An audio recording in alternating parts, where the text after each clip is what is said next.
Ladies and gentlemen, I would like to introduce you to Lucian Tarnowski from United Kingdom.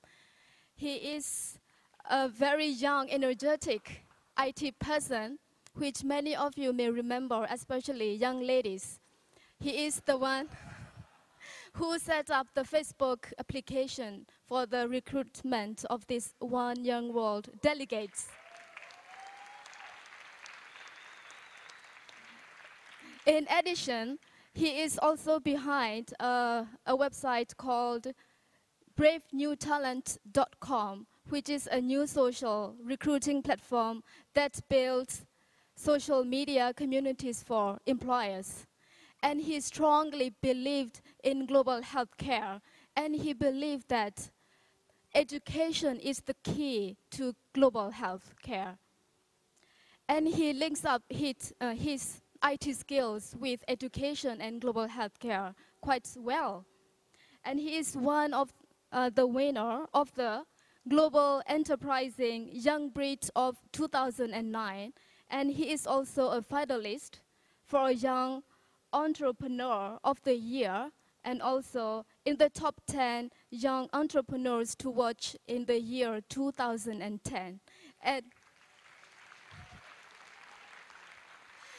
And in his free time, he runs for a charity called Take Heart India, where this charity provides IT skills and guarantee for jobs for blind students in India. Ladies and gentlemen, please welcome Lucian. Thank you. Thank you for that introduction. I don't quite know how I can follow that, but can I just start today with a show of hands to get a bit more interaction in this talk, because I get very nervous when I start. Can you please show your hands if you believe that access to good quality health is a fundamental human right? Right, I think this resolution is going to get passed, but can we have a second show of hands if you think that access to a good education is a fundamental human right? Right, so this is the theme of my talk today. My message is really simple, that before global health comes global education. I think education is absolutely key to this subject. Prevention is always better than a cure. Now, to me, take the example of AIDS. There's 35 million people in the world today with AIDS or HIV positive. And 50% of all new infections are in our generation, people born since 1984. Think what education can do to change that. I think prevention is key. And I think we need to foster a global prevention culture to change this, which is all based on education. Prevention starts with education. My message is really clear. Everything starts and ends with education. Education, education, education. Everything starts and ends with education.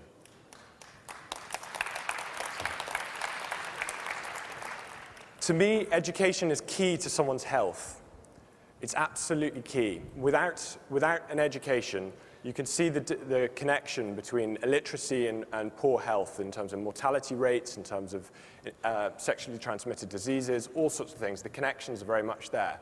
So if we want to make an impact, the best way to start is with education, and really that's the theme of my talk today. The key aim to look at is how can we ensure that all young people have got access to good quality education that will then impact on health. In light of this, I propose that we make one minor change to the resolution. I propose we insert the word education. I propose that we change the resolution to the following. In the belief that all humans have the right to healthcare, nutrition, and education, we call upon businesses, governments, and civil society to work together more efficiently to prioritize spreading information about and providing access to good healthcare, nutrition, and education. I think it's absolutely key. If we forget education from these resolutions, I think we've missed something that underpins every single resolution. So I've been lucky enough to have first-hand experience of the impact of education on healthcare. My father, who I'm indebted to for showing me so much of the world and making me really the person I am today, was the longest-running supporter of an amazing man called Baba Amte in India, and who's established the world's largest leprosarium. Now, my father tells me stories of how he remembers in his lifetime with leprosy patients the stigma that was attached, that was entirely due to lack of education. At best, they were disowned from their families and thrown out of their communities. But at worst, my father tells me stories of them being buried alive, people being buried alive just for having leprosy. Since the age of 19, I've run Take Heart, the charity my father started. And we've got the motto, work builds, charity destroys. We provide practical education so people can get themselves jobs. And I've seen firsthand people, once they've got this education, they can lift themselves up permanently out of poverty, and they can then provide themselves a good quality of healthcare. Now, why is this important? First of all, there's lots of us. There's over 2 billion of us, of the One Young World generation, people born since 1984. That's 1/3 of the world's population, but the gap between rich and poor is growing. Inequality with healthcare and education is there. And we are a generation, the ultimate generation of haves and have-nots. The solution, what is it? Yes, it lies with government, with business and civil society, but what about us? We are the generation of social media. We are the Facebook generation, the Google generation, the net generation. We have this tool. Now, how can that impact on global healthcare? We've got this access at our fingertips. We can be, my favorite quote, we can be geeks for good. Yeah? Here's a cheer for geeks for good. The digital divide needs to be bridged. We need to give access to information. The internet is an amazing opportunity that we can use as a tool, and it gives people access to education. We need to be a generation of leaders to spread this and say it's a fundamental human right to get access to that information. How do we bridge this digital divide? We need more investment in that. We are empowered with this new tool. For the first time in history, we're an authority on something that actually matters, the internet. Our parents weren't authorities on anything that mattered. They're authorities on train sets and bubblegum and football.